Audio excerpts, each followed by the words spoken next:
चलो बाबू, ये एक्सरसाइज 4.2 का सवाल नंबर 2 है और सवाल नंबर 2 में बोला गया कि उदाहरण 1 में दी गई समस्याओं को हल कीजिए। तो उदाहरण 1 में 2 समस्या है। इससे पहले हम लोग पहली समस्या बनाए थे जिसमें जॉन और जीवंती वाला प्रश्न था, कंचे खेल रहे थे। ये दूसरा सवाल क्या है कि एक कुटीर उद्योग एक दिन में कुछ खिलौना निर्मित करता है। बोले एक कुटीर उद्योग है, छोटा सा उद्योग, क्या चीज करता है? वो खिलौना बनाने वाला काम करता है। बोले प्रत्येक खिलौने का मूल्य पूछा गया कि आपके खिलौने का कितना वैल्यू है। तो बोलते हैं वो कि मेरे एक खिलौने का जो मूल्य है 55 में से एक दिन में निर्माण किए गए खिलौने की संख्या घटाने से प्राप्त संख्या के बराबर है। पूछा जा रहा है कि खिलौने कितने का है। तो बोले कि एक दिन में मेरा कंपनी में जितना खिलौना बनता है उसमें से 55 में से कुल खिलौने को अगर घटा देते हैं तब जाकर मेरे एक खिलौने का मूल्य आएगा। बोले ना 55 में से एक दिन में निर्माण किए गए खिलौनों की संख्या घटाने से प्राप्त संख्या के बराबर है। बोला किसी एक दिन, किसी खास दिन कुल निर्माण की लागत 750 रुपए थी। किसी दिन देखा गया कि उस दिन उसकी लागत कितनी है, कितना रुपए का बना है खिलौना। तो देखा गया कि वो 750 रुपए की है। तो बोल रहा है कि हम उस दिन निर्माण किए गए खिलौनों की संख्या ज्ञात करना चाहेंगे। तो उस दिन कितना खिलौना बना है ये हमें ज्ञात करना है। तो माना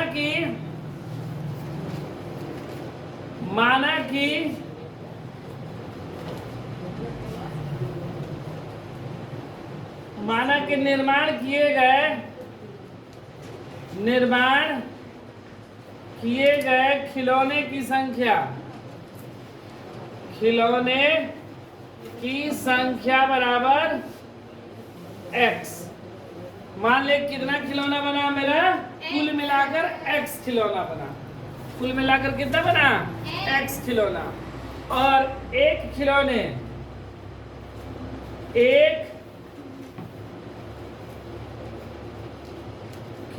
का मूल्य कितना?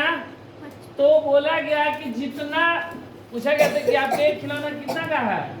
तो क्या बोला गया कि प्रत्येक खिलौने का मूल्य 55 में से निर्माण किए गए खिलौनों की संख्या को घटाने से प्राप्त होता है। तो कितना निर्माण किया गया खिलौना? x। तो 55 में से अगर x को घटा देते हैं ये इतना रुपया का एक खिलौना बना। ठीक है, 55 में से निर्माण किए गए खिलौने को संख्या घटाने पर एक खिलौने का वैल्यू आया, मूल्य आया। तो बोल रहा है कि कितना खिलौना बना। और सवाल में ये भी बोला गया कि किसी खास दिन देखा जा रहा है तो कुल मिलाकर उनको 750 रुपए खिलौने बना है। प्रश्न से कुल खिलौना x खिलौना है, एक खिलौने का दाम 55 माइनस x। अगर सारे खिलौने का वैल्यू पूछा जाए, जैसे अगर 5 रुपए का मेरा खिलौना एक मिलता है तो एक खिलौने का दाम 5 रुपया।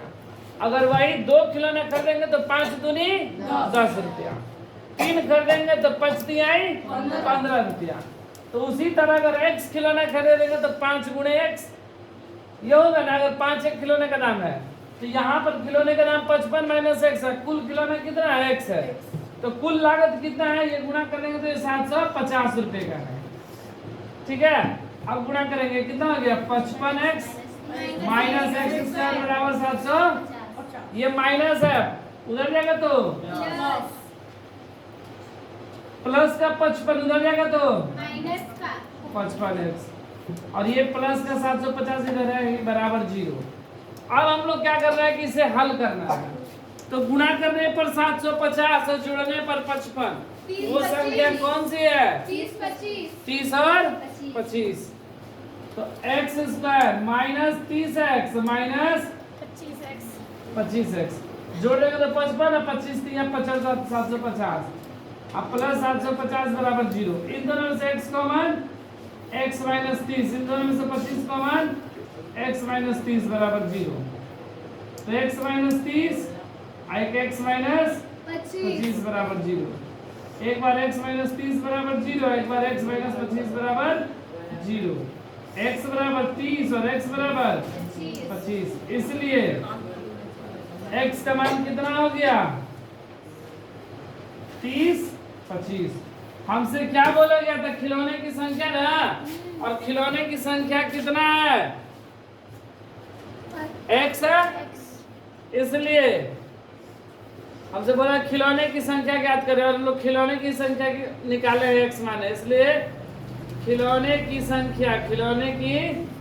संख्या बराबर 30 या 25, या तो 30 खिलौना बनाया नहीं तो 25 खिलौना। यही मेरा क्या हुआ